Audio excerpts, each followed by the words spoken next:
Sioban Damalia Majeed is the visionary of Damalia Hair Studio and founder of the Texture Prodigy Academy, where the call to action is to bring awareness to diversity and inclusion of textured hair to help cosmetology schools and stylists to understand that education on all texture is needed in order for the industry to grow. She's a 26-year hair industry veteran, educator, color and coily curly specialist, and truly understands that education plays a major part not only to be knowledgeable within your craft, but to also understand that without proper knowledge, you will perish. A native of Camden, New Jersey, she has always had a love for the hair and fashion industries. Her talents have taken her from salon owner and educator to New York Fashion Week, video shoots in various magazine publications, as well as the Texture vs. Race team, which is where we met, since 2018.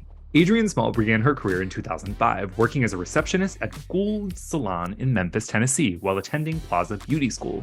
Adrienne has been part of the beauty industry for more than 15 years and is now fully retired from behind a chair.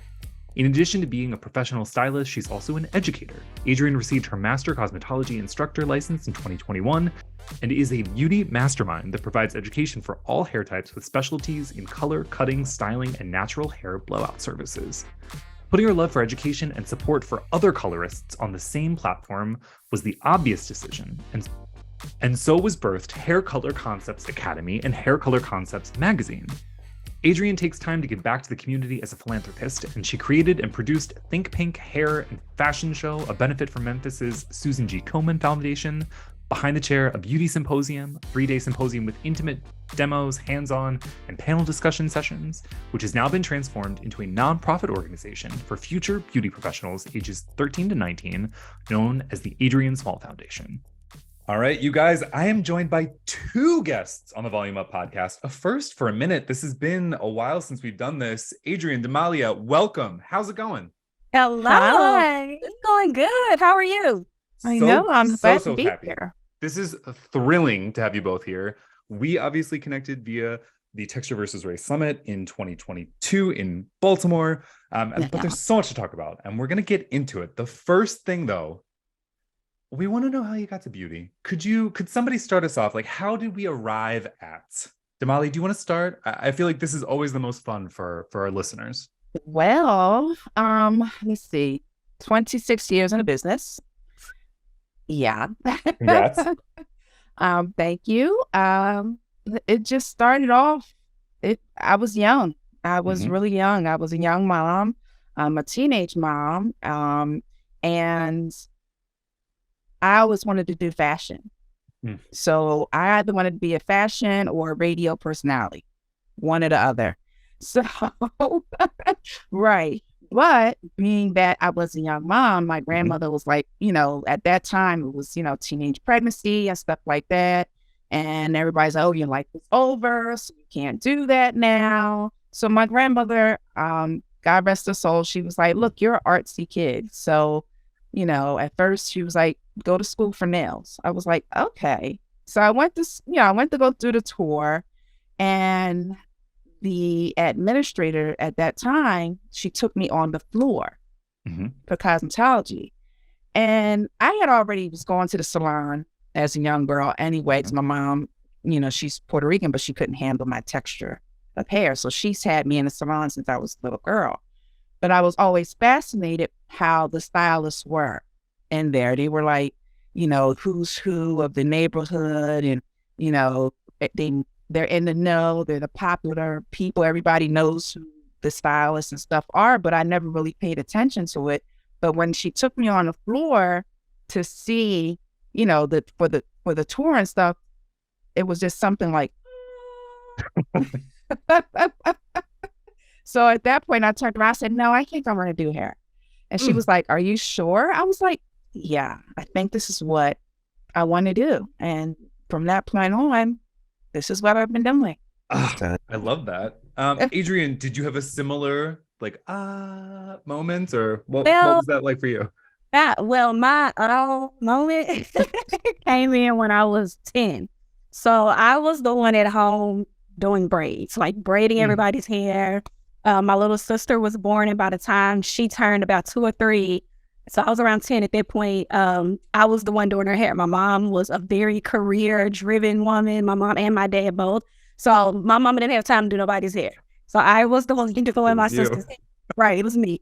And it got to the point where I started braiding my mom's hair. And so she would go to work and her coworkers would see it. And then I'm 12 taking clients in the house. And so that's how I started, was in braiding. But I lived in a family that did not believe that being a hairstylist was a career. That's your hobby. My mom was supportive as long as it was a hobby. Everybody in my family has multiple degrees. You're going to college, you're going to get a degree, and the world is your lane. And that just had never been me. Like, I was same with Damalia, like I had always been creative. But I was very fascinated by the sciences. So I was like, okay, cool. I'll go to college really to move out of the house because I was tired of being big sister. And I just wanted to live on the dorm and just live my life and just be, you know, a kid, be a teenager at that point. And so I went to college, but then I did end up getting pregnant at 19, had my daughter, and I was on the track to become, I wanted to be an obstetrician. So I wanted to deliver babies, and that was the goal since my parents said I could not do hair. And so I'm going to go ahead and do my periods track and still going against what I wanted to do. And when I had my daughter, and I'm going to be honest, I told my mama, listen, I don't want to go to medical school, and it's either I'm going to drop out of college or I'm going to be a stripper. Like, I need money now. I'm either going to go to cosmetology school or be a stripper. So I did end up finishing, you know, college after I had my daughter, but it was like, I need money now and I want to be able to do what I want to do. And cosmetology was what I wanted to do. So it was literally me having my daughter at 19 and me like, I got to get money now. So let me go ahead and do what I wanted to do from the beginning. And I went ahead and went to cosmetology school. So that's how it started, really. Interesting parallels.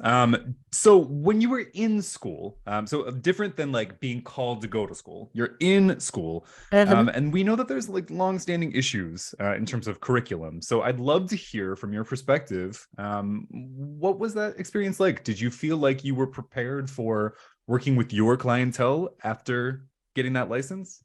No. Okay. Not at all. I actually went to a predominantly white cosmetology school. And so with that being literally one of two Black girls in this school, I was not taught anything about textured hair. Like, the fact that it's even a smidget in the curriculum now is amazing compared to what it was like when I've been licensed for 17 years now. And so it got to the point where I don't think I learned any. I didn't even learn hair color the way that I should have learned hair color. I was the token Black girl in school that got pushed all the roller sets and the pedicures. So I was not prepared at all. Damalia, what was that like? It was the same for me. I actually transferred cosmetology schools. I was going to the first one. It was called Peg and Bob, P&B Beauty School. I was the only Black stylist in the school, student in the school at the time. And I got all the Black clients, you know, and I did what I thought was right, trying to get around it because there was no Black educators either at that time. And not just that, but I had 1 week. They gave us 1 week of texture. And it was, you know, the Marcel. It was clicking. That was it. Tap it on a piece of paper, see if it's hot. That's it. I mean, what they get now, I'm just like, wow, you know, like, and it's devastating because I was not prepared. I didn't get any of my training until I went into a salon, and I purposely went into a Black salon so that I can learn. I didn't know, you know, applying relaxer, you're supposed to take it off before it even burns, you know, and even back then when getting my hair done, it was a thought to where, oh, your relaxer's not done until you do start burning, you know? So education like that was just not there. So for me, that's why education and educating a young stylist now is pertinent. And we're going to get into that. Adrienne, I saw you nodding a little bit. Was that experience similar for you? I mean, were you seeking out opportunities post cosmetology school? What did that look like? Yes and no. Okay. So I actually ended up leaving an all-white cosmetology school, going to an all-white salon. And so what happened was I guess I was in the mindset that I'm Black and I know how to do Black hair. And I didn't, because I knew how to do my hair. But I didn't know how to do, all textures of hair. And so I wanted to experience others. I wanted to be the stylist that could touch all textures and grades of hair. I wanted to be able to do everybody. And so I didn't want to limit myself to just, a all Black clientele. I wanted to have a very colorful rainbow of people sitting in the chair. Because I felt like that would put me ahead of the curve, because in my generation, that was the thing. You're going to go to a booth rental all Black salon, and this is how you're going to, build your clientele.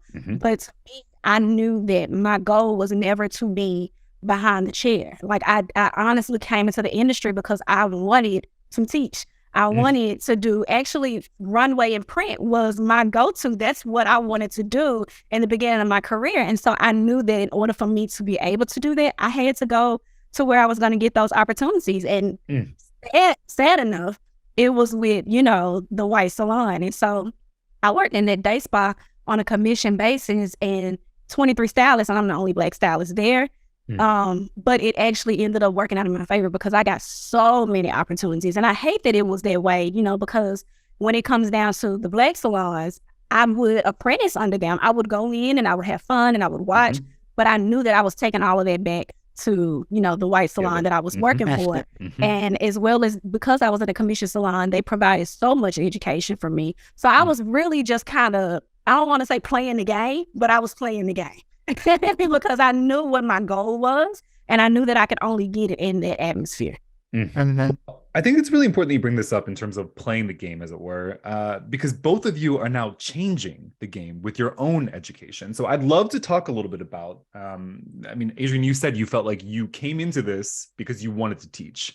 Damalia, did you feel that way? Because you are now an established educator that people are seeking out for your expertise and knowledge. Like, when was the switch where you were like, I've got something that I want to impart? The switch for me was really probably about 10, 15 years ago, when I was working in a mixed salon and talking to different young stylists that was coming in. Because of course, I was the veteran, but me being the only Black stylist in there, and you see the young white stylists coming in, and they're standing there watching me, and they're wanting to learn, and they have questions, and they want to touch and stuff like that. And it was just a thing. So I was like, something's missing.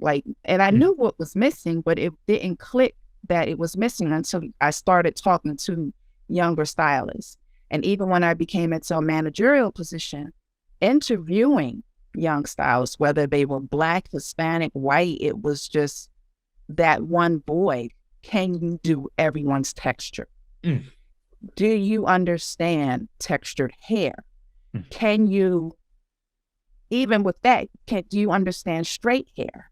You know what I'm saying? So, because we have Black stylists, there's plenty of us, we can do every texture, but can we really do every texture?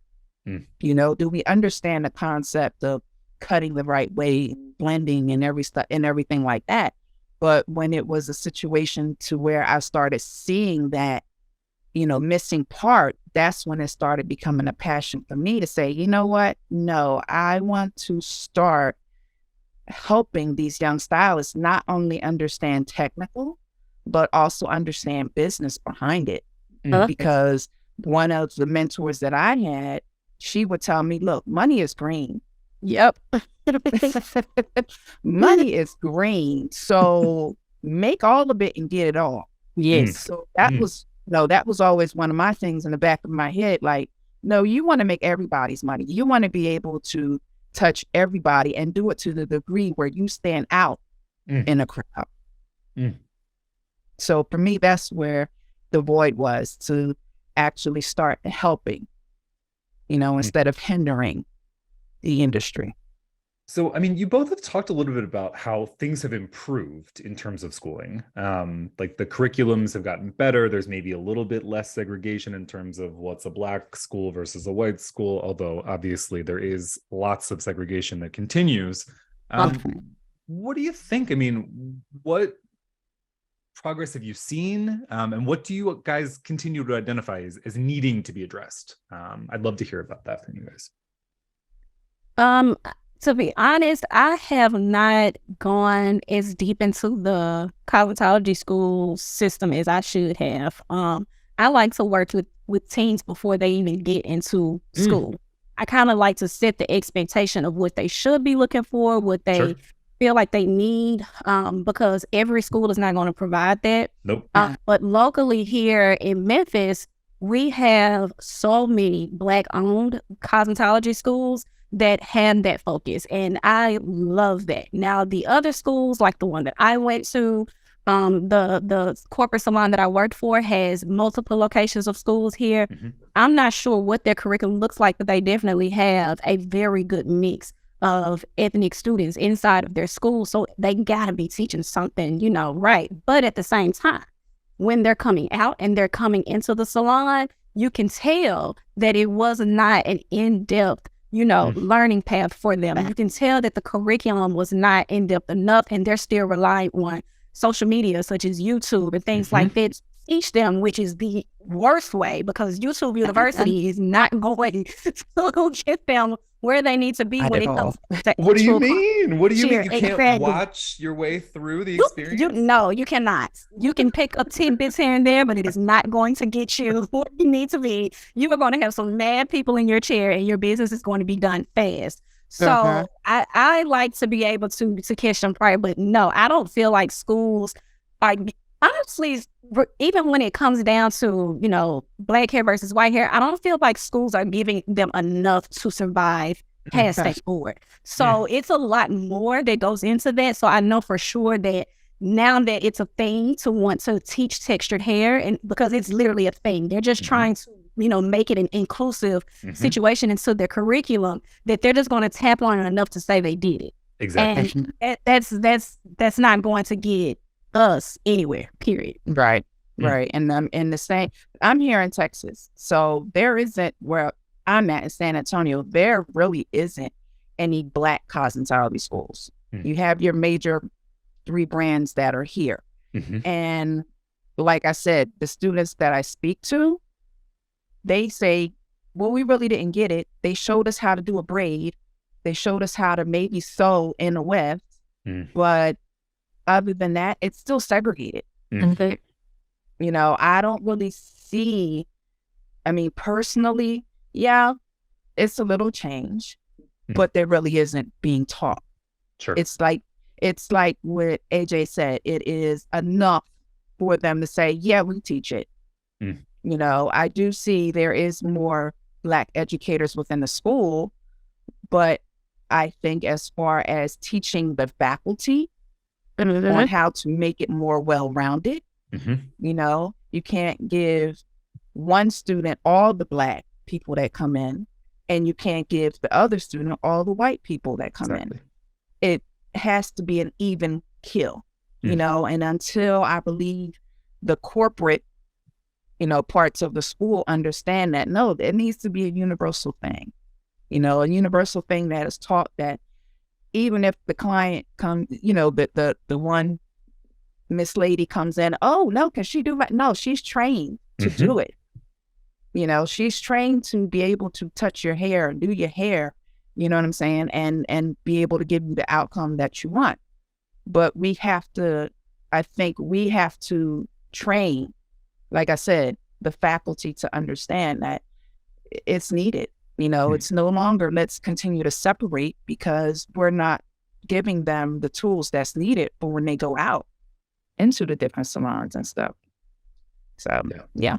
Well, the two of you have devised your own way of actually making a difference, which is with your respective academies. So I'd love to hear, and whomever wants to go first, let's just do it.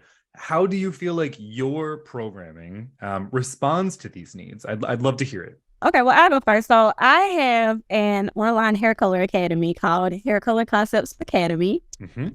And that is my baby. I launched it a little over a year ago, and I actually just retired from behind the chair in December so that I could focus, I could focus on education as a whole, because that's how serious I am about it. And I loved being behind the chair. Spent 16 years behind it, but at the same time, like I said in the beginning, I never wanted to stay there. That was never my end goal. Love having my hands in hair, love being able to color it. But when it came down to the academy, I wanted to set a standard for Black colorists. There is so many of us, but we don't get the accolades that we deserve when it comes down to how well we color hair, whether it's textured, whether it's white, black, like whatever. We some badasses. Can I say that? You can. It's an explicit podcast. We will allow it, and we encourage it. Yep. We are some badasses. Okay. Yep. I wanted to be able to form an academy that would not scare Black stylists into the hair color world. We are intimidated by it. We are afraid to go beyond what we're comfortable with. We're afraid to go beyond what we're taught in school. And so I wanted to form something that would give them the foundational parts of hair color, but be able to show them how to be creative with it. So I like to be creative. I don't want to take, one look and say, I'm going to put this one look on everybody. I want to be able to learn foundational techniques and use them however I can in order to create multiple looks. And so that's what I teach inside of the academy. And I like to build confidence. I like to have community. I like for my students to be so confident, within the program. And so I have a monthly membership as well as a 10-week membership. But the 10-week is a lot more intensive. So there's homework. There's, yes, like I'm on top of you. I'm holding you accountable. The month is just like, go at your own pace. We're busy behind the chair. But then I have the people that are serious and like, I got to get this down now. And so that's what I love to build. I love to build the community. I love to build the confidence inside of them, but I don't want them to feel intimidated in the process of learning. And so that's where Hair Color Concepts Academy comes into play, just being able to give the beginner and the intermediate colorists a home for, all the things that they need, so they're not afraid to ask the questions and, get it wrong so that they can't get it right. I love that. Damalia, tell us about your academy. My academy is the Texture Prodigy Academy, where we are diverse and doing all textures of hair. Taking the stylist that is afraid to start dealing with textured hair, whether they are Black or white. Because like I said, we have Black stylists that's never done really Black hair or got into Black hair. We have white stylists who are intimidated by it. So what I do is pretty much give you like one-on-one classes or small classes to stylists or even salons that want to learn how to style, take care, maintain what product is the right product for the hair, even if they're always going down to doing a relaxer or even going into doing textured curly hair and stuff. I try to give those tools to those stylists, whether they're young or even seasoned, who've never dealt with all different types of textures of hair, to actually just go in and give them education and a verbiage of how to do it, but as well as talking to the client, especially women of color, because we've been through so many issues with our hair, with different people doing our hair and not getting the proper maintenance for it. So that's pretty much like I said, small classes and one-on-one styling with different stylists. Oh, I love that. Talk to us a little bit about impact. So people that have gone through the academy, like what do they say as it's happening, as they're part of the programming afterwards? Like I'd love to hear about that. So within, we say HCC Academy, within the academy, my students, when I say I love them, we are literally cousins, okay? We get even out on them, but they know that I'm still going to be me when it comes down to how I teach. It's not a robotic situation, and they love that.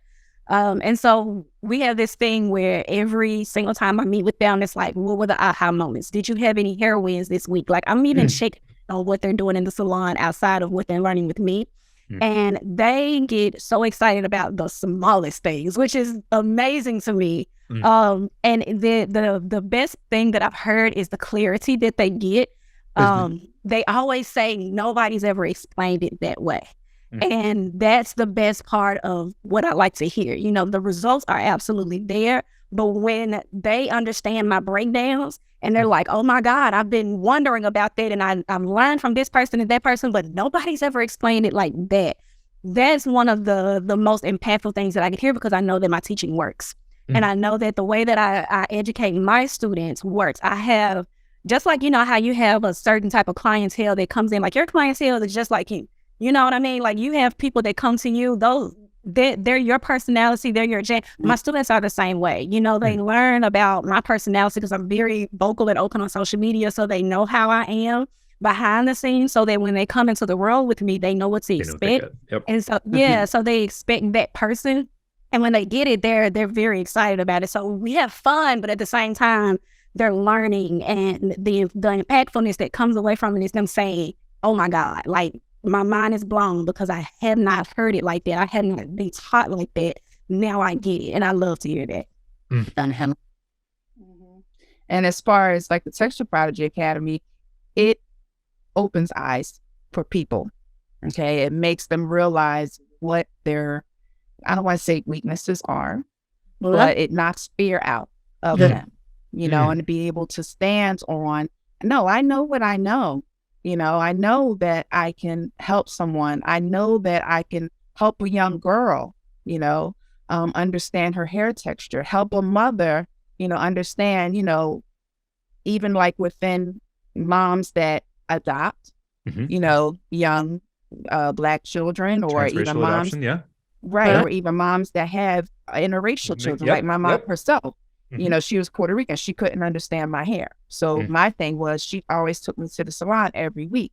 But just to have that satisfaction and to see the mom actually understanding that I can do this, I can make my child feel comfortable, you know, at home, and make her feel comfortable as me doing her hair instead of, you know, her going to school. I mean, personal, you know, situations where going to school and you're made fun of because your hair doesn't look right.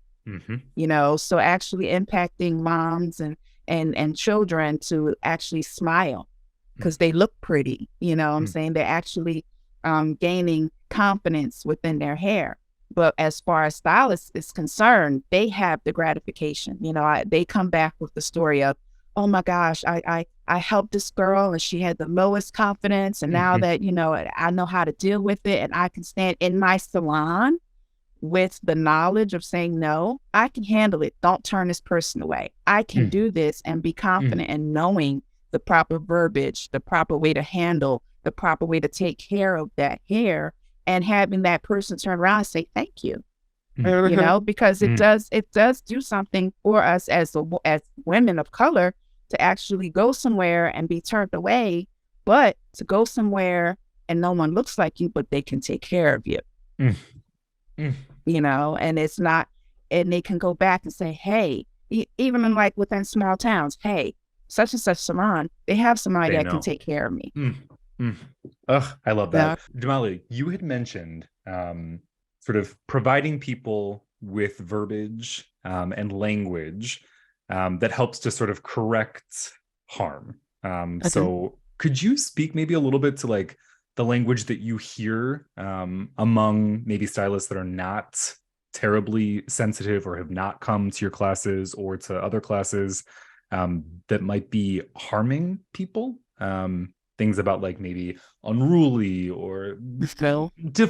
Could you talk to that? I'd love to like get that out in the open, because I think a lot of people, especially our listeners, are maybe not thinking about these things in the way that they ought to, that can do real damage when people are at home alone. When you're talking about like that mom and her daughter, or the little girl who's maybe not feeling super confident because she didn't know how to I'd love to just hear maybe, and anybody can jump in, but I want to start with you, Damalia.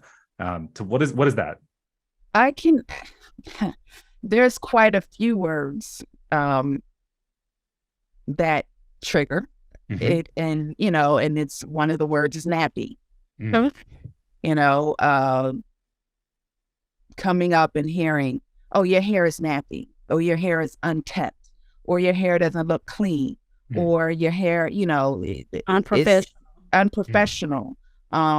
Oh, that style is just too much, and why is it that way? Or you look better with your hair straight instead of, you know, instead of our natural state. I mean, I still get it. I'm a grown 49-year-old woman that's, you know, oh my gosh, you got so much hair. That is like, okay, but this is who I am. accept me for who I am. If I want to wear my hair braids, if I want to wear locks and stuff like that, I still get, we maintain our hair. We take care of our hair. It's not unkempt. This is who we are as a people. It's not it's not our fault that we were, given the hair that we have, it's the history behind it and how it's used and how people think it's acceptable just to go up and say, oh, can I, without asking. It's like, okay, wait a minute. You're in my space. Yep, Let's, why? Step back for a minute. If you ask, maybe. And if I say no, take it. You got to respect that. I'm not being, facetious, but no, I don't want nobody to touch my hair. There is the conversations. I'm not a pet. I'm not an animal. You don't just come up and just pet, my hair or whatever. But asking permission is a big thing, and complimenting as well is a thing as well, is a thing too, because you have people that, oh, your hair is beautiful. I wish I could have that kind of hair. And it's like, oh, okay. Sometimes I could take it as a compliment, and sometimes I'm like, it is what it is, so, but, words like nappy, words like unkept, words of, oh my goodness, look at all of that. It's, coming up, I heard a lot of that, and everybody wants to automatically, or you want to just straighten your hair? Do you want to relax it? Do you want to put a smoother in your hair? No, I just want to be who I am. Let me be who I am, and just be careful with the verbiage that people say, relearning. We have to relearn. Because, even as stylists, Black stylists, sometimes our verbiage can be off as well, too. So it's more or less we have to retrain our brains, and being more sensitive to where you're not coming off as, you're not coming off as a abrupt person. You're not rubbing that person the wrong way. And like I said, dealing with young girls or dealing with women that have had sensitive issues that has happened to them is a big deal. I've had women that cried in my chair because coming up as little girls, they were told that their hair is horrible. Oof. And when they turn around and they see themselves and they start crying, and it's just like, wow, it pulls at you, because it's like, you don't know what people have been through, because we can't pick our families, but we can pick our friends, So with that being said, it's like, we have to be careful of the words that come out of our mouth. It needs to be with love and not, malice and stuff like that. Oh, I love that. Adrienne, I see you nodding along. Are there any words that you wish that people would maybe relearn or reconsider behind the chair? A lot of them. Do remember specifically watching a live of a stylist, and she said that she needed to figure out a way to help neutralize the curl. And so neutralizing a curl is just another way of saying, I'm going to get rid of it. Yep. Like we need to get rid of these curls. And although I consider myself a blowout natural, my hair, I do not have any relaxer in my hair, but I do straighten my hair. And it's not because I'm ashamed of the curl that I have. It's not because I don't know how to deal with it. I just prefer my hair straight. I prefer the way that I can style it straight. It's just a preference. It's not because I'm, what do you call it? It's not because I'm ashamed of my hair or my curls. My daughter has some of the biggest, prettiest curls and coils, and she rocks the hell out of it. And I'm obsessed with her confidence in her hair and her curls. And it just makes me, want to do it even more. But I'm just like, I just prefer it this way. But for people to say, we need to neutralize curls, or we need to get rid of them, or we need to handle them, in this, it's just wrong. Discipline. Discipline. Yeah. That's another discipline. There's a product line that's they call their smoothing system discipline, and why are we disciplining? Why? That's for sure a smack in the face. Like there's no reason to have to discipline our curls because we may want them to be a little bit more. And I don't even like the word control. Like we don't, because even when we wear our own curls, you know, we're using certain products to make them look a certain way. But I don't want to necessarily say control the curl, but at the same time, like discipline, neutral, like those are just words that we just got. Real. Well, we can leave those somewhere else. Hopefully some marketers are that part. Hopefully some brand teams are listening and they can take some notes. This is good market research. And it's like I said, it's a smack in the face when it's on. It's one thing for educators to use the words, but it's a bigger smack in the face when brands are putting them on their products. And that in itself, I don't even understand why people would buy products like that, to be honest. Because it's telling you that what you have is not enough. It's telling you that what's growing out of your scalp is, you know, any less than what it could be, just the way that it is. Like it's just crazy to me. Yes. Yes. But I feel the bigger the better. This is only day 2. And that's how I feel.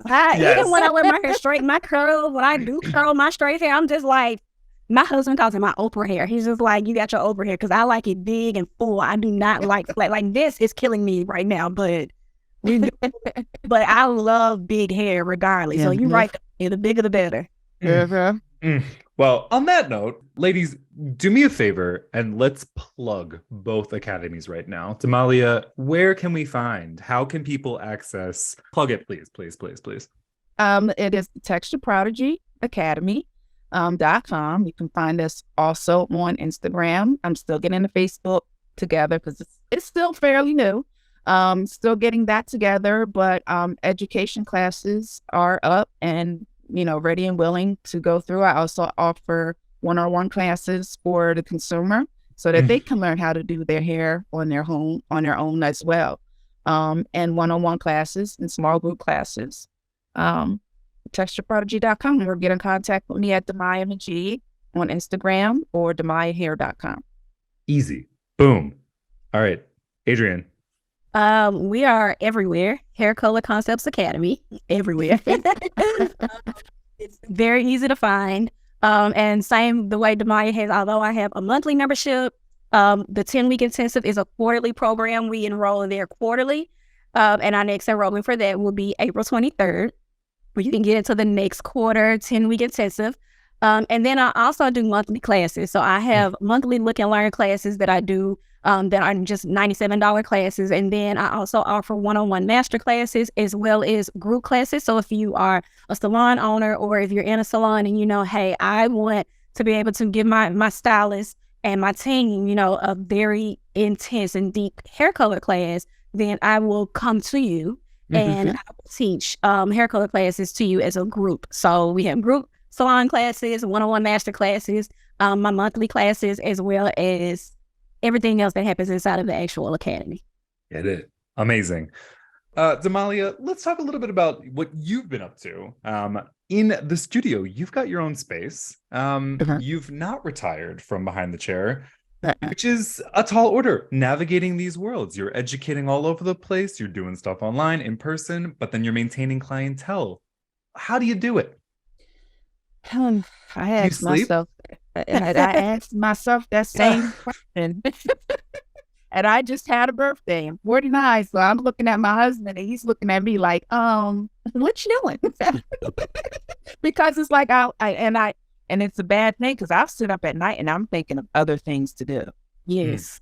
I'm thinking, I'm like, seriously, like, okay, I can do this. And if I do this, I can move this and I can do that and I can do this. So it's like that brain just constantly keeps going, you know, but how do I balance it? I have no clue. It's by the grace of God and having a very good husband to say, babe, I need you to stop. He has his moments where he's like, okay, that's enough. Enough is enough. You're tired. Go lay down. But I mean, as far as the studio, I'm in the studio about 3 days a week, between 8 to 12 hours a day. The rest of the week, I am doing behind the scene work and stuff like that. It's just me by myself. I did have a staff, but COVID changed the whole spectrum of that. So yeah, but I mean, other than that, it's a small boutique salon. My clients love the one-on-one. They love to be able to talk and laugh. I do call it the country club for women, you know. So, we all have our little candid conversations, and we laugh, and we have our good time and stuff like that. But yeah, it's a balancing act. It really, really is. And I joke about, I think I might have 3 to 5 more years left. We'll see, how I feel after that. But other than that, I love what I do, though. I love it. It's a change. And I've always loved the fact that I can go, around the world with this. The same. My husband's retired military too. So we talk about, let's move across, overseas to see what we can get into over there. But having this as a career, you can go anywhere in the world. And I tell young people that you can go anywhere in the world with this. Anytime you work with your hands or you have some type of creativity within you, you can make it. You can go anywhere and make it. You can go to the small town and make it. I mean, I've been up and down the East Coast now, settled here in San Antonio, and I've never had a day without a job. Never. So, I mean, I love what I do. And if you love what you do, find what it is that you love in it and hold on to it. And you'll make as much money as you can with it.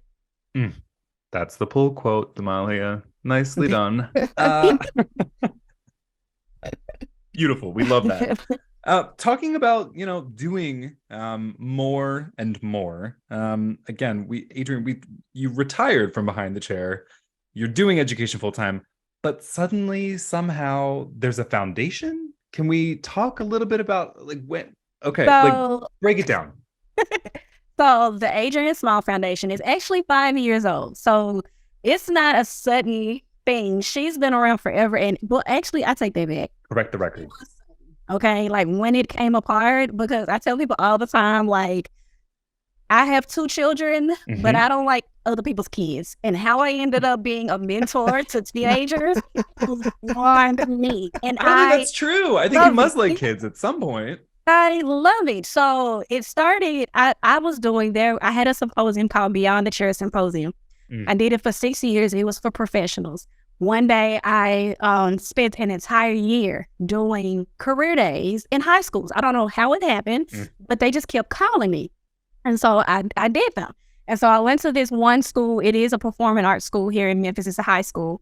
And they have a very big cosmetology department. And so much so to the fact they're building their own building up against the school. So it wasn't just a hallway on the school or a class. They had an entire building dedicated to their cosmetology department for that one school. So I came for the career day, and within 2 hours, I had seen 360 cosmetology students in one school.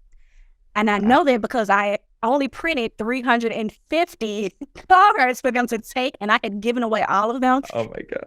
Some old ones that I had. So I was like, oh my God, I've seen 360 students, and they kept bringing more and more students. And so I was telling them about the Beyond the Chair Symposium that I offer for professionals. And they were like, well, we want to do that. We need something like that. And I'm like, girl, I don't know what to tell you. I don't know what to tell you because I work professionals. Yeah, I work professionals. And so I went home that day, and literally God was steady tapping me on my shoulder, girl, it's time to pivot. It's time to pivot. You have worn your welcome with the professionals, with the 6 years on the chair. It's time for a high school edition. And so that's what it was called for the first year, Beyond the Chair Symposium, the high school edition. And I gave them 2 days. I was like, we'll do 2 days. We'll see how that goes. And those 2 days turned into a year-round program.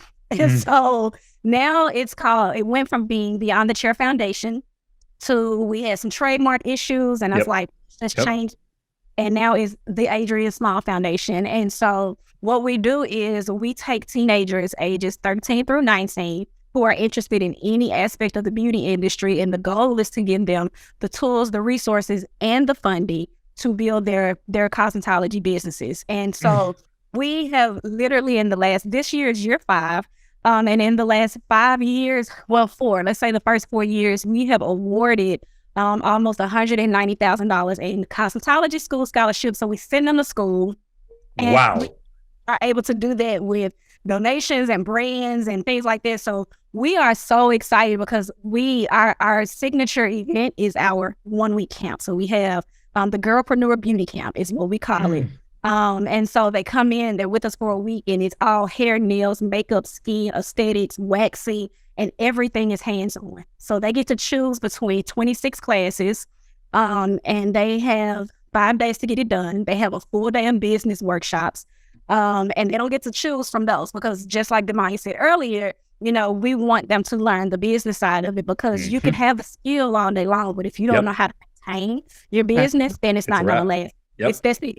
And so they have the finances, they have product development, they have salon business, how to open it, like everything you can think of. We have mentors that come in and teach it. And on the last day, we teach them how to pitch their business. We help them to create brands.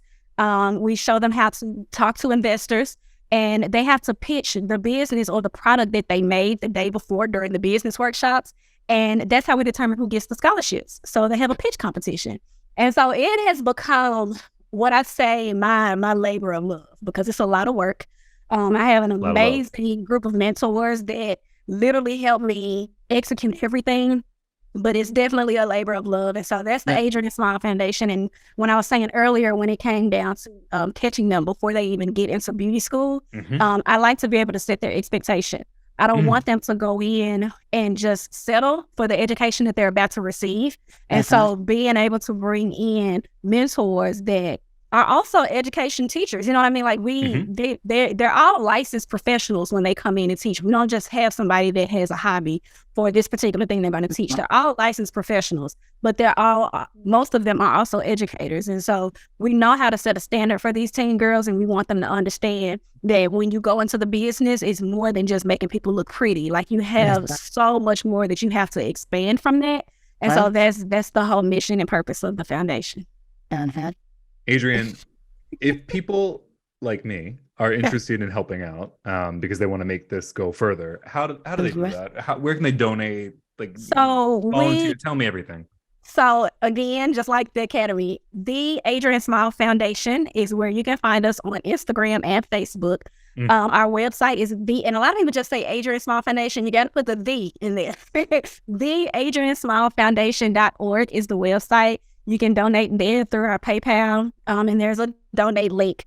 But then also, if you just want to contact me directly, you can contact me at info@theadriennesmilefoundation.org, and we can figure out which way to go because we are getting ready to start our sponsorship rally when it comes to our camp that's coming up in July. We need a lot. Now, I'm not going to lie. We need the funding. We need the product because everything is hands-on with them. We need that. We've had some major brands, and I mean major brands, to support us in the last few years, like Wella, Pivot Point, Alpha Par. Like we have some brands that see us, and we are so appreciative of that. But we're trying to make it, you know, even bigger for them to understand that there are Black girls in this industry that are ready to take it by storm, and we're going to be the ones to teach them that. So that's how you can find us. Ooh, let's go. Let's go. Oh, I love this. All right, we're about to wrap, but before we do, we've got to ask you the quick takes. These are the questions that we ask of all of our guests before we wrap on the Volume Up podcast. The first question for both of you. What is the first ever product that you owned for beauty? This could also be something that maybe you asked specifically for if you didn't buy it with your own money, but it's like, what is that one product where you're like, I had to have it, I got it, and it made my life at, 6 or 7 or something. Oh. Okay, let me see mine. Yep. It's not even, I don't even know if it's a thing anymore, but African Pride was the company, and they had these highlighting kits. And so I was determined to highlight my own hair, and that's when everybody was pulling highlights through a cap. And at the time I had a relaxer, and so I was like, I gotta get this highlight kit. I can do it myself, and it's going to be so amazing. My mama gonna kill me, but I'm gonna have cute hair. Every single one of those highlights fell out of my head. But that was my very first let me go get this right now product, because I was a beauty shop baby. So I was always going to the salon. I said, my mama didn't do nobody's hair. I was in the salon every week. And then when I got old enough to play around in my own head, had a little bit of money, because remember, I was braiding hair in the house. And when I would leave school, I could walk across the street to the store and just get what I wanted. And my mama didn't even know. I could walk back to school and be ready to get picked up when they were there and have my stuff in my backpack. But that African Pride highlighting kit was my end all. So everything. Yes. Wow. I love that. You painted a picture. Wow. Damalia, no pressure. Mine was actually my grandmother's not flat iron, stove iron. That's magic. It was her hot comb. Wow. Okay. And with that, it was her specific hot comb, but also my first Marcel set. Because me sitting there watching, like I said, watching women getting their hair done, watching those old school stylists spin around those Marcel irons, you know, and then not tapping on the paper, tapping on the hand. And I'm like, just mesmerized by the fact of just nostalgic of just smelling that grease and stuff like that. That smell is everything. Okay. And then my grandmother's hot comb, and I still have it to the point where the teeth are bent. Oh, wow. It was bent when she gave it to me. And it was like a little small one, so it gets those edges and stuff like that. But that was when she gave it to me, I think I cried. Oh, when she gave it to me. And like I said, I don't even use it. I just keep it wrapped up and it's put away. But that is but when, like I said, she gave it to me, that was it. I was just like, oh, I can do hair. I can do it. I can give you a good press. The magic was in the comb. Okay, it was. It was seasoned. And like I said, the teeth was turned up and everything. So yeah, it was a tool. It was a tool. Yeah. Oh, I love that. Well, this is actually an interesting segue then. The next question is, are you superstitious about anything? And if so, what? I don't think I have any superstitions. I'm going to think on it. Go ahead, Damalia. I'm a huge football fan. Okay. Huge. Okay, And didn't see this coming. I love it. I'm a huge Eagles fan. Philly, shout out Philly. Let's go, y'all. But every Sunday, me and my husband, and this is every football season, we get up in the morning, we go to IHOP, we order the same thing. We have our Eagles gear. Mind you, we live here in San Antonio, Texas, but Cowboy fans is here. But we always get the same thing, and we always have to call his cousin before every game. If we don't call his cousin before every game, something happens. So I'm only really superstitious about my football. Okay. All right. Adrienne, anything? No, I'm okay. not. No, it's fine. These are quick takes. All right, ladies. Who would play you in a biopic about your life? I would say my daughter, because one, she is a spitting image of me when it comes down to the way I look, my mannerisms, but she is much more bold than I am. And so if I had a biopic about myself, I would want her to not only, do my life, but add a little bit more boldness to what, I could have done had I been able to turn back the hands of time type thing. You know what I mean? So my daughter, and when I say she loves her mama, they say the boys, but my daughter, because it was just she and I for so long, she loves her mama, but because she is a stickler, looks like me, acts like me, talks like me, but more bolder than me, I couldn't find a celebrity that could depict that. Just like in what is it, the Compton movie when Ice Cube had his actual that's what I would want, because I see that. I feel like this could happen. Exactly. She could care less about the beauty industry though. Like she is all about history and law and all of that. She could care less about the beauty industry, but she can do it. You know what I mean? Like I have not done my daughter's hair since she was 12. She's about to be 18. And she knows what to do. She just will not be making a career out of it. Uh-huh. And the same is with my daughter, but to play me, I say Taraji P. Henson. Oh. Taraji P. Henson. She has the sass, but she also has the calmness about her too. So I would definitely say Taraji P. Henson. Okay. Yeah. I see it. This could work. Casting directors, make note. Okay. What do you consider to be the ultimate comfort food? Wait. So I'm for sure a foodie, but I have too many comfort foods to name just one. I like food. List them. So when it comes to comfort foods, like, and this, it sounds so weird, but I love, like, when it comes to, like, Mexican foods, but, like, the hearty ones. Like, the ones that's got all the cheese and all the, you know, the beef. And I don't eat beef or pork, but I love, like, the shrimps. If I can get all of the seafood and all the Mexican together, that's going to be me. I love the seafood, but I love some good cheesy ass Mexican food. This is my comfort food, it turns out. I'm feeling that. That is an excellent combo. Yes. Damalia? Mine is a good burger. Give me a good burger with some grilled onions, some sauteed mushrooms, some Swiss cheese. I'm really hungry. Maybe add a slice of mozzarella.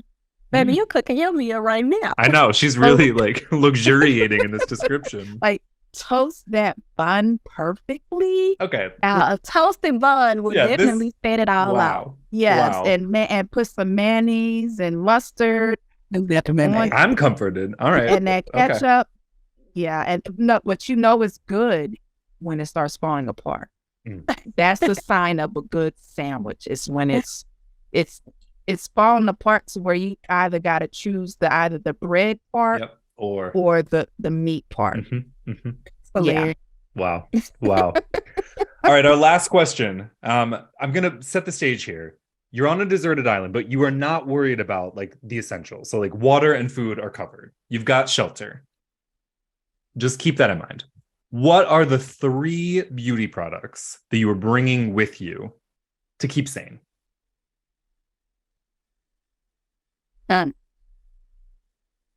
3, and also if you're looking in my office, like 1 beauty product. Because